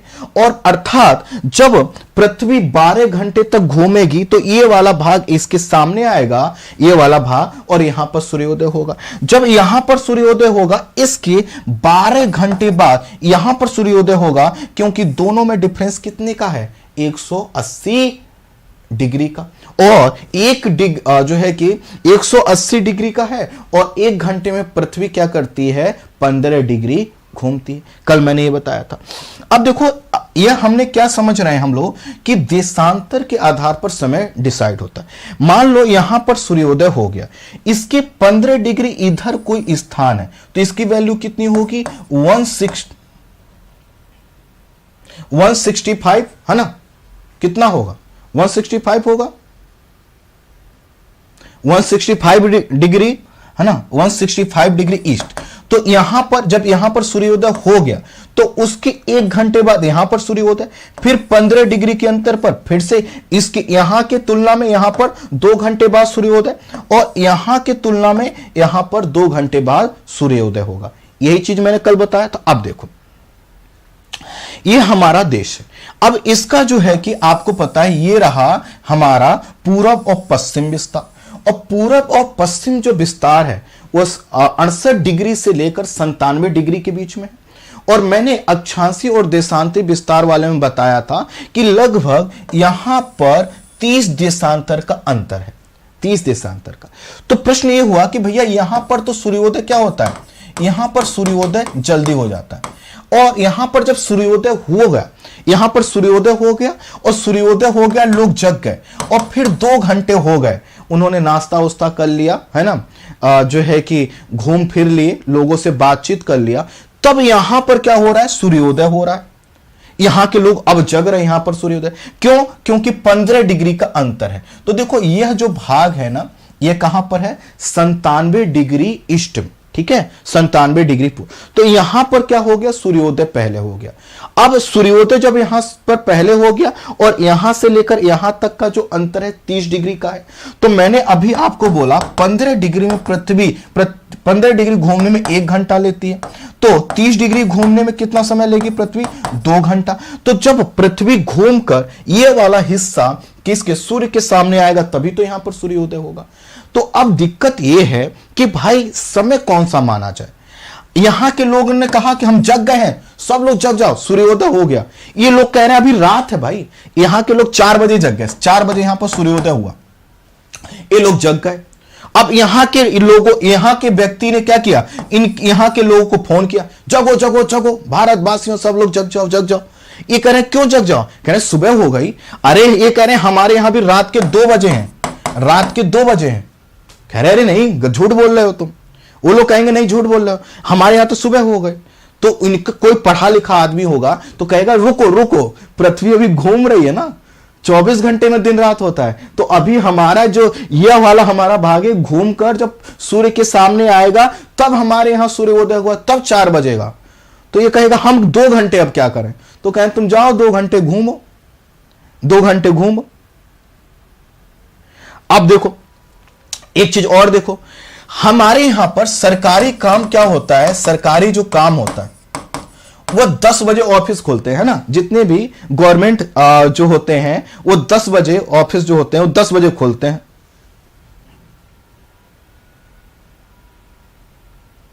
है ना, 10 बजे खोलते हैं। अब देखो यहां के लोग क्या हुआ, यहां पर 10 कब बजेगा? जब यहां पर बज चुका होगा 12। यहां के आदमी 10 बजे क्या कर रहा? ऑफिस जा रहा है।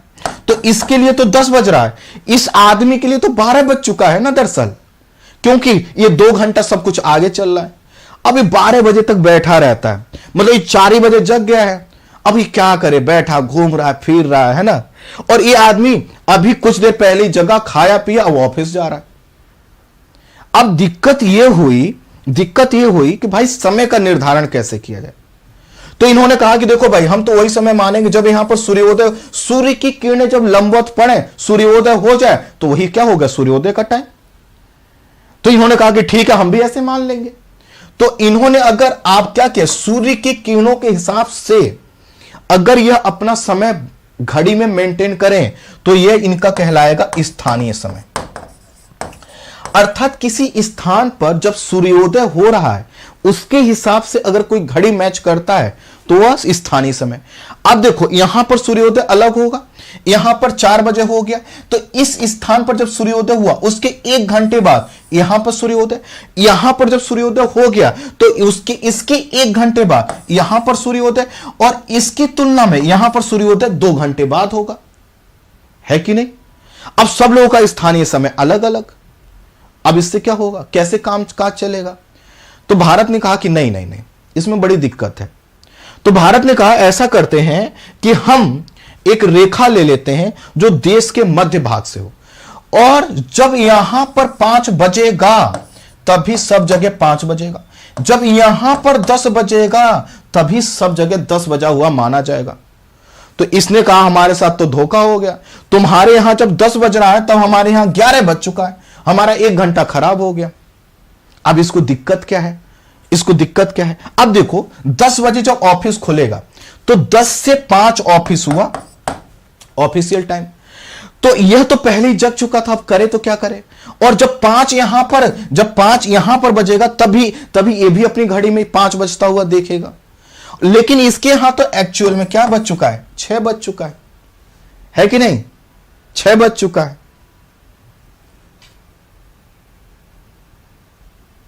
क्लियर? तो यह है इस चीज की समस्या का समाधान करने के लिए कि भाई देखो थोड़ी बहुत तो दिक्कत सबको होगी। सबसे फिट तो ये वाला स्थान है ना, सबसे फिट तो इसके लिए रहा। लेकिन ये कहा गया कि भाई कोई ना कोई तो आधार रेखा मानना होगा जिसके समय को पूरे देश का समय माना जाए। तो देखो वही चीज लिखा हुआ है कि स्थानीय समय क्या है कि सूर्य के किरणों के आधार पर जब हम समय का निर्धारण करें, इनके यहां जब सूर्योदय हुआ ये अपना समय मान लें, इनके यहां जब सूर्योदय हुआ तब अपना समय अपना। तो जब सूर्य के समय से माना जाए, सूर्य की किरणों के तिरछेपन के कारण लंबवत से जब समय का निर्धारण किया जाए वो स्थानीय समय। और मानक समय क्या होता है? जब देश के किसी देश के लोग कहें कि भैया इस रेखा पर जब जितना बचेगा पूरे देश की घड़ी में उतना ही बचेगा, तो जब क्या किया जाता है जो है कि किसी एक रेखा के आधार पर पूरे देश का समय निर्धारित किया जाता है तो उसको मानक समय। और यह भी हो सकता है कि कोई देश बड़ा हो तो उसमें कई मानक समय रेखा मान लिया जाए। लेकिन जैसे हम अपने देश की बात कर रहे हैं तो हमारे देश में जब यहां पर 12 बजेगा तभी सभी की घड़ी में 12 बजा माना जाएगा, है ना। जब यहां पर 6 बजेगा तभी सभी 6 बजेगा। हालांकि स्थानीय समय अलग चल रहा होगा लेकिन जो भी ऑफिशियल कार्य होंगे वह यहीं के समय पर होंगे। तो भारत में 82.5 डिग्री रेखा के समय को जो है कि मानक समय माना गया है। तो जब भी हम क्या करते हैं किसी स्थान के समय को पूरे देश का समय मान लेते हैं तो उसी समय को मानक समय बोला जाता है। तो क्या हम स्थानीय समय और मानक समय क्या होता है हम लोग समझ पाए कि नहीं? सब लोग समझ पाए कि नहीं?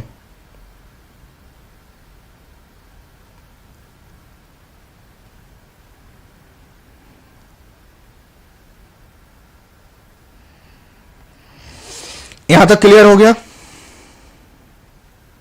सब लोग बताइए। कुछ लोग लिख रहे हैं बहुत अच्छे से, कुछ लोग लिख रहे हैं सर क्लास खत्म कब होगा। सोचो आईएएस बनने आए हो और क्लास खत्म होने का पूछ रहे हो। भैया प्रभु प्लीज पढ़ो, पढ़ने से होगा। क्लास खत्म करने के बाद लोग क्या करते हैं? अच्छा, तो मानक समय का निर्धारण किसके द्वारा किया जाता है? तो प्रत्येक देश क्या करता है अपने यहां के मानक समय का निर्धारण करता है। अर्थात कोई अंतरराष्ट्रीय रूप से कोई थोपेगा नहीं।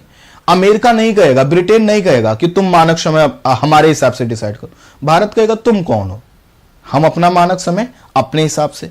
लेकिन फिर दिक्कत आएगी, फिर कहेगा कि अंतर्राष्ट्रीय नियम कैसे होंगे? तो अंतर्राष्ट्रीय नियम बनाया गया।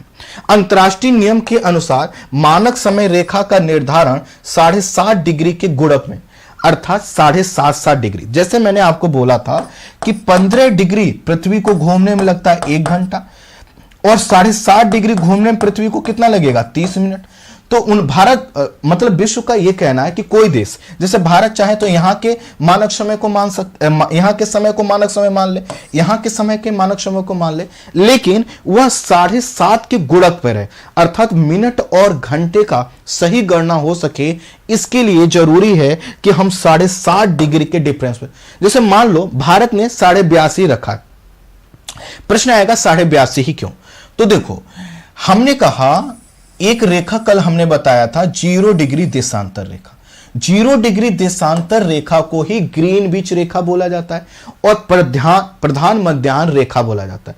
इसी 0 डिग्री देशांतर रेखा से समय की हम गणना करते हैं। अब देखो अगर हम यहां भारत को क्या क्या माना गया? 82.5 डिग्री। तो 82.5 डिग्री का मतलब क्या है कि भैया हम इधर से 82.5 डिग्री पूरब की ओर आए। तो देखो जैसे जैसे हम पूरब की ओर बढ़ेंगे समय क्या होगा? आगे की ओर बढ़ता है। पूरब का जो समय है, चूंकि पूरब में सूर्योदय पहले हो जाता है जैसा कि इस केस में हमने बताया, ठीक इसी तरह से अब इधर की ओर बढ़ोगे तो कितना होता है? 82.5 आना है। तो 15 और इंटू 5 तो कितना हो गया? 75 डिग्री आ गए हम लोग। इधर से हम चलना चालू किए तो हम जब पृथ्वी क्या करेगी? 5 घंटे घूमेगी तो कितना? 75 डिग्री घूम जाएगी और आधे घंटा और घूमेगी अर्थात 30 मिनट और घूमेगी तो कितना हो जाएगा? 7.5 डिग्री और घूम जाएगी। तो देखो क्या होगा, हम लोगों को कितना है? 82.5 डिग्री हो गया। इन दोनों को जोड़ दो, 82.5 हो गया, है ना। 82.5 डिग्री हो गया और 82.5 डिग्री का मतलब क्या है? 5 घंटा 30 मिनट। तो आपने सुना होगा, किताबों में पढ़ा होगा कि जो हमारा भारतीय मानक समय है वह ग्रीनविच रेखा से 5.5 घंटे आगे है। अब समझ में आया क्यों आगे है? क्योंकि भैया हमारे यहां पर जब क्या हुआ, देखो इसको मैं वर्ल्ड का मैप दिखाता हूं, वर्ल्ड के मैप खुद से दिखाता हूं। यहां पर देखिए ये देखो, ये रहा 0 डिग्री देशांतर रेखा, ठीक। 0 डिग्री देशांतर रेखा यहां पर है, ठीक है। 0 डिग्री देशांतर रेखा यहां पर है। यहां पर जब क्या होगा, जैसे अंतरराष्ट्रीय जो समय दोपहर कब, अंतरराष्ट्रीय दोपहर कब हो रहा है, तो ग्रीन मेरिडियन टाइम लिखा जाता है, जीएमटी आपने लिखा होगा ना, जीएमटी टाइम बताया जाता है। तो जो भी कॉन्फ्रेंस वगैरह होते हैं उसके लिए जीएमटी टाइम बताया जाता है, ताकि कोई देश अपने कंफ्यूजन में ना रह जाए कि हमारे हिसाब का जीएमटी टाइम डिसाइड होता है इससे। क्योंकि इसी को बोलते हैं जो है कि प्राइम मेरिडियन लाइन, इसी को बोलते हैं ग्रीनविच रेखा, ठीक है, या ग्रीनविच मेरिडियन टाइम, ठीक। अब देखो यह तो इधर है और हमारा देश जो है यहां पर है और यहीं से जाती 82.5 डिग्री। तो भैया सबसे पहले चूंकि सूरज यहां पर है और जो स्थान सबसे पूरब में होगा वहां पर क्या हो जाएगा, सूर्योदय पहले। जापान में आपने सुना होगा, जापान को सूर्योदय का देश बोला जाता है, तो यहां पर क्या हो गया, सूर्योदय हो गया। फिर इसके बाद यहां सूर्योदय, फिर यहां, फिर यहां, फिर यहां, फिर यहां, और यहां पर हो गया सूर्योदय, यहां पर हो गया। तो जब हमारे यहां पर सूर्योदय हो गया तो क्या इनके यहां पर हुआ होगा? नहीं। अभी जब पृथ्वी घूमेगी कितना, यहां पर हमने माना है 82.5 डिग्री, ये हमारा 82.5। तो जब पृथ्वी क्या करेगी, 5 घंटा 30 मिनट और घूमेगी और उस तरह से वो 82.5 डिग्री जब घूम जाएगी तब यहां पर क्या होगा, सूर्योदय होगा। इसीलिए कहा जाता है कि हमारा जो समय है वह क्या होता है, आगे होता है। यहां तक क्लियर है? यहां तक क्लियर है? चलो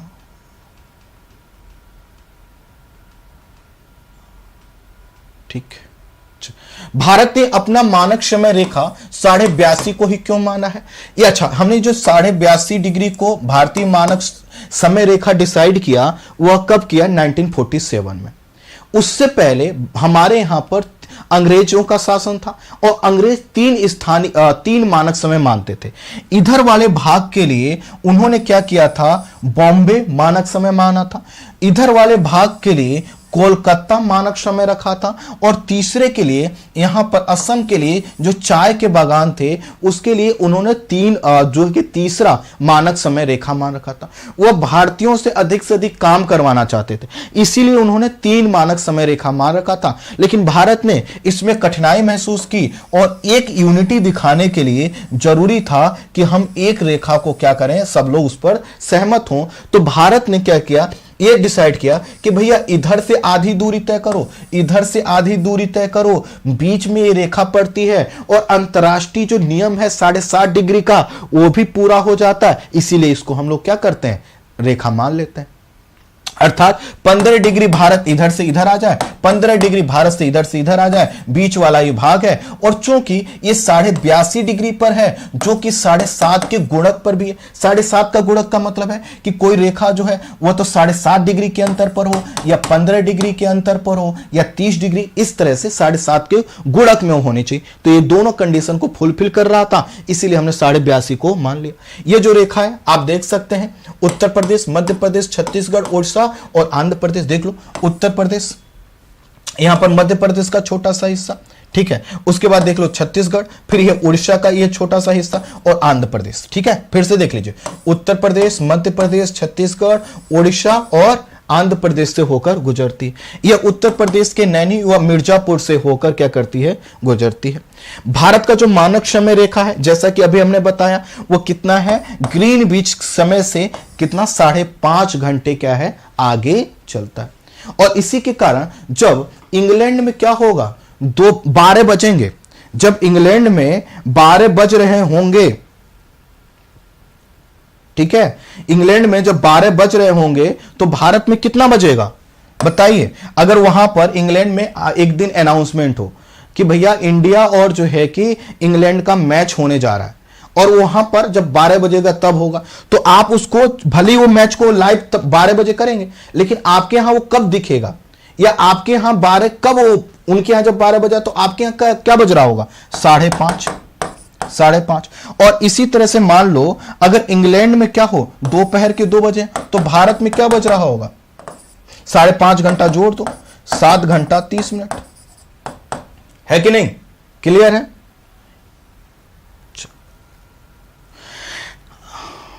आप देखिए, इस रेखा की वजह से भारत के सबसे पूर्वी और पश्चिमी स्थान के स्थानीय समय में कितना अंतर आता है? क्योंकि अंतर कितना है यहां से लेकर, यह है 68 डिग्री और यह है 97 डिग्री।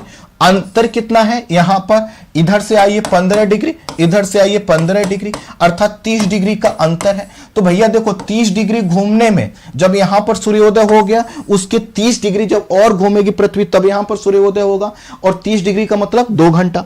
तो इस रेखा की वजह से भारत के सबसे पूर्वी और पश्चिमी स्थान के स्थानीय समय में कितने घंटे का अंतर होगा? 2 घंटे का। मानक समय में कोई अंतर होगा नहीं। जब यहां पर 6 बजेगा तो इनको भी 6 अपनी घड़ी में बजा लेना होगा, इनको भी, अर्थात इनकी घड़ी में वैसे तो देखो 5 बजा होगा, लेकिन इनको घड़ी में 6 बज गया, जग जाना है। जब यहां के लोगों के घड़ी में 10 बज गया है तो इनके घड़ी में वैसे तो 9 बजना चाहिए, लेकिन 10 बजाकर ऑफिस पहुंच जाना होगा। ठीक है? पूर्वी भाग में सूर्योदय 4 बजे, लेकिन ऑफिस जाने का समय क्या होता है? 10 बजे। इसीलिए पूर्वोत्तर भारत के व्यक्ति जाते समय व आते समय भी कम ऊर्जावान होते हैं। ये पूछा जाता है कि भैया ऐसा क्यों होता है कि पूर्वोत्तर के जो लोग हैं वो जब ऑफिस जाते हैं तभी भी थक चुके होते हैं, जबकि अब वो जा ही रहे। तो भैया क्या है, वो 10 बजे जा तो 10 बज रहा है, लेकिन जग तो पहले गया ना, सूर्योदय तो उसके यहां पहले हो गया है।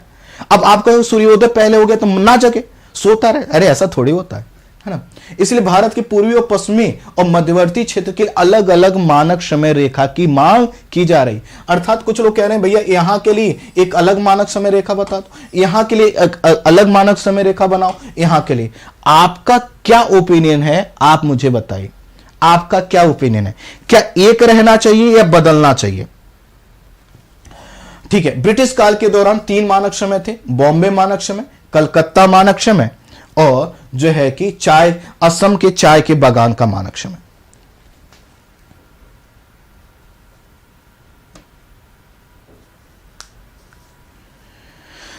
एक स्टूडेंट लिख रहे हैं जो सर स्क्रीन पर लिखा है वो साफ नहीं दिखता। भैया जी है ना, बड़े भैया वीडियो का रिजोल्यूशन बढ़ा लो। आपका नेट खत्म हो गया होगा या सर्वर डाउन होगा। यहां से बिल्कुल क्लियर दिख रहा है, क्योंकि अगर ऐसा हमारे साइड से प्रॉब्लम होता तो सबको ब्लर दिखता। यहां तक क्लियर? सब लोग बताइए, एक ही कमेंट में सब लोग बताइएगा कमेंट में कि एक मानक समय रेखा रहना चाहिए कि अलग अलग। अच्छा ध्यान दीजिए, क्लास की टाइमिंग बता देता हूं। सुबह 10 बजे क्लास होती है, और अब यह जो इंडियन ज्योग्राफी की क्लास है सुबह 10 बजे चला करेगी। जैसा कि हमने कहा लाइट का थोड़ा सा दिक्कत आ रहा है तो उसकी वजह से क्लास 11 बजे। अभी हम लोग मिलेंगे 3 बजे, फिर मिलेंगे हम 5 बजे। 3 बजे मिलेंगे करंट अफेयर्स के टॉपिक में, 5 बजे हम मिलेंगे आपसे जो है कि वर्ल्ड ज्योग्राफी के टॉपिक में, और फिर मिलेंगे 8:30 बजे, जो कि कोई भी टॉपिक हो सकता है, बातचीत का माध्यम भी हो सकता है, बातचीत करने के लिए भी, आपको स्ट्रेटजी प्लान करने के लिए भी, या फिर जो है कि किसी करंट अफेयर्स के टॉपिक के साथ मैं आपसे 8:30 बजे मिलूंगा। ठीक है, चले। अगर सेशन अच्छा लगा हो और आपको लगा हो कि वास्तव में आज हमने बहुत कुछ जाना जो आज तक किताबों और क्लासेस में नहीं पता चलता था, तो सेशन को थोड़ा सा दोस्तों के साथ शेयर कर लीजिएगा। चले मिलते हैं नेक्स्ट क्लास में। Thank you so much, thank you so much, thank you.